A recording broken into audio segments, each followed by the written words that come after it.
Yes, sir, and welcome back to the video, man. As you see, we got this. This is going to be my solo guide, you know what I'm saying? This raid here is basically everything that you need to succeed as a solo, pretty much outside of like actual skill that you will accrue over experience, right? This is the one raid where, you know what I'm saying, I outplay some teams. Right here, my team is dead, right?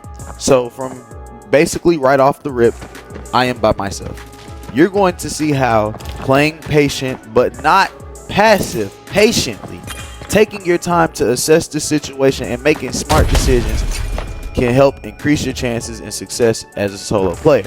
You know what I'm saying? Right there, I almost killed myself, but that is pretty much the only mistake that I am going to make. I escaped this raid, so you know, boom. Right here is where I actually discovered that my teammates are dead. Like, they're gone. I'm like, okay. I don't even know how they died. That's the thing with playing with randoms and all of that. You know what I'm saying? I say the first thing to get used to play with randoms, because 9 times out of 10 they die anyway, so you'll be in a situation where you're pretty much forced to play by yourself regardless. Most of the time, you know what I'm saying, capitalize on your randoms. If they're good and they stay alive, then use them. But, you know, if you're in a situation like this, then you kind of understood that they weren't going to be much help anyways. So from that point forward in the raid, right, I am like, all right, I know that there's 2 dudes at least a team maybe, you know what I'm saying, at least. With how quickly they died, it's either one very good player or a team composed of multiple people. That is the assumption that I am making, right? And later on, you'll see that this assumption is partially correct, because I'm still not sure.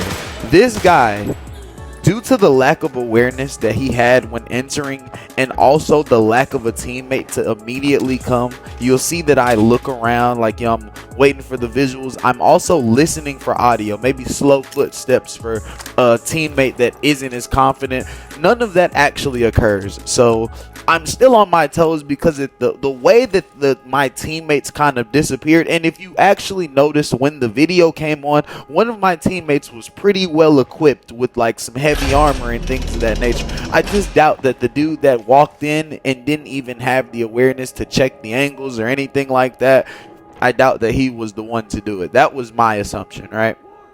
I'm also hearing, you know, the alarms and all of that. So I know that there's another team that has entered on the other side of, you know, the bunker. So here I'm basically, you know, listening, seeing what they're doing. Are they like pushing towards me? Because you have 2 types of players, really aggressive players, but then you have players that kind of just want to move, but they don't want to be bothered. Like, they'll fight if they have to. Here's how you kind of determine that, right? So one, you'll notice that we are aware of each other. You know when the doors get hit, right?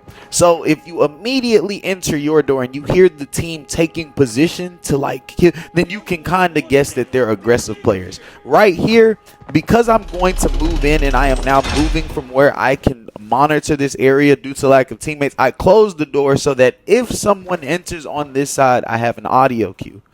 The audio cue will help you survive, like, you know what I mean? So the thing that I'm doing here is like, I'm waiting to get a pick. Like, I'm waiting to see like how many. I'm not sure.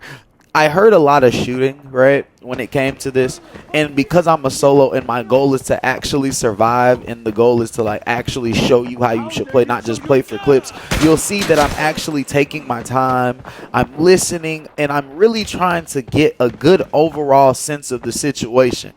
I'm still going to loot and do my thing, because like, I'm comfortable enough to where I can loot and fight at the same time.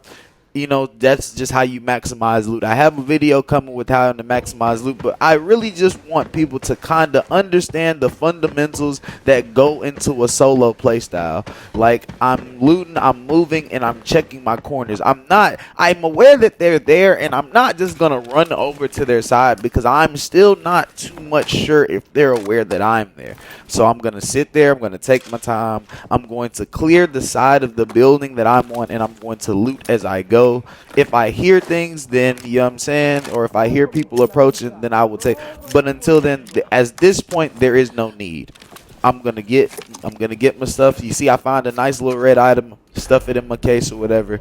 You know what I'm saying? As I'm popping this drink, I hear the door open. You feel me? So now I'm aware that there is at least another team, at least. Based on the ping, there's at least one more team. You feel me? So I'm like, okay, I hear him running, I hear him shooting. I'm aware. Learn to visualize the environment. Like, learn how to look without looking. You know what I mean? Based on where the audio is, based on the overall layout that you know. Learn the layout. You see how this box is right there, this hallway, this door. And try to learn to use echolocation to read the situation. That gave me an easy pick because I know that they're now dispersing. They all entered, but they dispersed.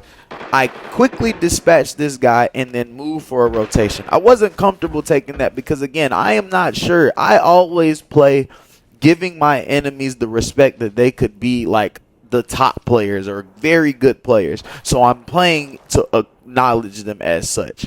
So I hear this dude. I'm going to hear his teammate moving around.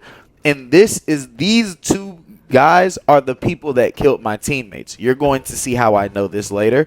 But again, I hear this dude and I'm like, all right, I need to start getting into position for the pick. I'm trying to minimize my sound cues and stuff, but I'm just going to slowly, as he's running, I'm trying to time my movements to his so that the chance of him hearing my slow footsteps are lower because they're overshadowed by his own audio.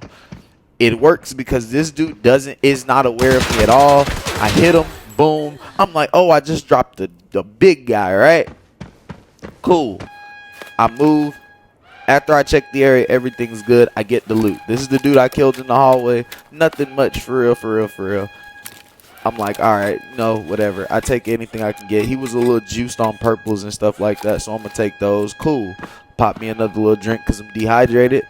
And then I'm like, let me, I check his pocket. He had a little game cartridge or something in there. And then, we slide off. Then when we check this guy, this is how I know. The dude had all my teammates' gear on, basically. I cut it out the video because I was kind of disappointed. I was like, oh, but you'll see that AEK, that was my teammate's AEK. That dude I killed in the hallway had killed my teammates. Now I know. I look at the ping. Everything's pretty good. At this point, I'm like, all right, let me get my loot in, and let me go on and get up out of here. I get a bag full of loot. You know what I'm saying? Some nice kills, spring points. And I did it all solo, and the funny thing about it is I actually barely got hit. Like, if you play the right way and you actually learn, Arena Breakout is not all about being passive. Like, it's about being tactical. Tactical is about making the right decision for the situation, and solo exemplifies that. It makes it more apparent your mistakes and your right choices because you're rewarded more. You get more loot for less kills, you know what I mean? But you also feel the stress more. You feel the weight of your mistakes more because you're a solo player. Simple. Just take your time.